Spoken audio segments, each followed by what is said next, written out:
केकई जी की ओर देखा। श्री कौशल्या जी केकई जी की ओर देख रही हैं। अनुमति देख करके श्री राजा ने उस भाग को भी श्री सुमित्रा जी को प्रदान कर दिया। तीनों रानियों ने गर्भ धारण किया। अब कौन सा समय? बोले चैत्र का महीना, जहां अपूर्ण रूप से पुनर्वसु नक्षत्र, नवमी की तिथि, श्री राघवेंद्र सरकार उनका जन्म हुआ। बोलो राघवेंद्र सरकार की जय। कौशल्या जी की महल से खबर आई। दशमी के दिन श्री भरत उनका जन्म हुआ है। श्री केकई जी के महल से खबर आई। एकादशी के दिन आश्लेषा नक्षत्र में श्री सुमित्रा जी के महल से खबर आई कि वहां पर युग्म बालक का जन्म हुआ है। परमानंद ठुमुक चलत रामचंद्र बाजत पहले में यहाँ श्री वाल्मीकि ऋषि ने वर्णन किया है कि आज लक्ष्मण के बिना श्री राम निद्रा को प्राप्त नहीं करें। मैया जो एक लड्डू दे उसमें से भी आधा भाग जब तक लक्ष्मण को न दे दें तब तक आप खाएं नहीं। कुछ बड़े हुए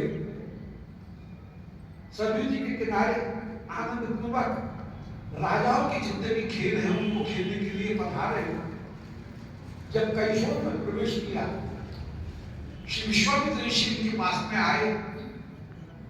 राजा ने कहा महाराज संकोच त्याग करके जो चाहिए वो मांग लो। विश्वामित्र ऋषि को हिम्मत आई और कह रहे हैं हमारे यज्ञ में बाधा डालते हैं राक्षस, श्री राम को हमको प्रदान कर दो। आपने दशरथ राजा व्याकुल हो गए, कह रहे हैं कि उन 16 वर्षों में रामो राजीव लोचन, मेरे राजीव लोचन पुत्र श्री राम अभी 16 वर्ष भी पूरे नहीं हुए हैं। उन 16 वर्ष की उनकी अवस्था है।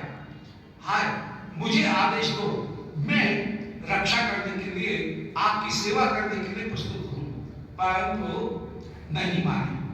बोले राजा ठीक है, मौते हुए ब्राह्मण तो है नहीं, हम आए हैं तेरे पास में याचक बन करके, इसलिए स्वस्थस्ते गमिष्यामः दृष्टाते सत्यवादिता।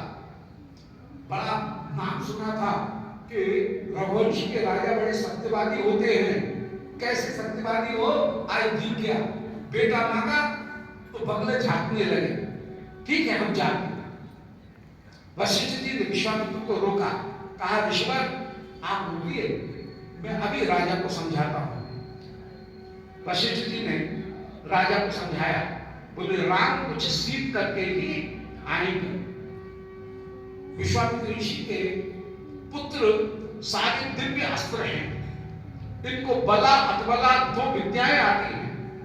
बला विद्या के द्वारा भूख जीती जा सकती है, अतबला विद्या के द्वारा नींद को भी जीता जा सकता है। राम का कुछ लाभ ही होगा। उस समय दशरथ राजा ने राम लक्ष्मण दोनों को विदा किया है। विश्वामित्र ऋषि ने दिव्य अस्त्रों की शिक्षा प्रदान की है। चरण का स्पर्श प्राप्त करके अहिल्या भी तर गई है। जब विश्वामित्र ऋषि के यज्ञ में मारी स्वभाव ये उपद्रव करने लगे, आपने बिना फाल के बाण से मारीच को उछाल करके खाके समुद्र में फेंक दिया। सुबाहु का वध किया है। सुना कि यहाँ पास में ही जनकपुर में बड़ा सुंदर धनुष्य यज्ञ हो रहा है। श्री राम लक्ष्मण दोनों को लेकर के विश्वामित्र ऋषि जिस समय धनुष्य यज्ञ पर सम्मिलित हुए, दशरथ राजा आश्चर्यचकित कर रहे, बोल रहे हैं, कह रहे हैं कि निर्विशेष समाधि में मुझे जिस आनंद का अनुभव होता है उससे भी अधिक आनंद का अनुभव इन दोनों बालकों का दर्शन करके हो रहा है। ये कौन है? उस समय परिचय दिया कि ये दशरथ राजा के दोनों सुपुत्र हैं। बड़ा भारी धनुष जी का 300 बंधानियों ने जिसे बड़े कठिन से घसीट करके सभा मंडप में लाकर के स्थापित किया। बड़े बड़े राजा उस धनुष को देख करके ही कांप गए। उस समय प्रतिहारी ने आकर के घोषणा की कि धनुष जो चढ़ाएगा जानकी उसकी दासी बनी। ऐसे जिस समय कहा कोई भी चढ़ा नहीं सका। श्री किशोरी जो उस समय व्याकुल हो रही है, कह रही है कि कमठ को पृष्ठ कठोर निबंधन मधुर मूर्तिया सब रघुनंदन, बोले रघुनंदन मधुर मूर्ति होकर के विराजमान। ये धनुष कठिन होकर के, कछुए की पीठ से भी अधिक कठिन होकर के विराजमान। अरे पिता, तुमने बड़ा कठिन प्रण ले लिया। यदि तुम्हारी प्रतिज्ञा नहीं होती तो अभी श्री राम के कंठ में मैं वरमाला धारण करा देता। श्री लक्ष्मण लाल ने उस समय विश्वामित्र ऋषि से कहा कि गुरु जी, राम इस धनुष का दर्शन करना चाहते हैं। श्री राम मंद मंथर गति से विश्वामित्र के चरणों में प्रणाम करके धनुष के पास में पहुंचे। श्री त्रिदेवी से श्री किशोरी के दर्शन कर रही है।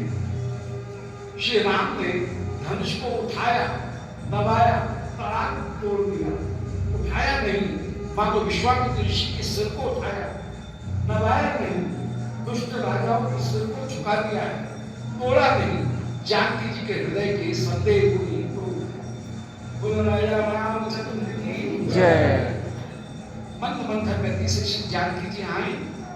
श्री राजेंद्र सरकार के कंठ में वरमाला धारण करा दिया।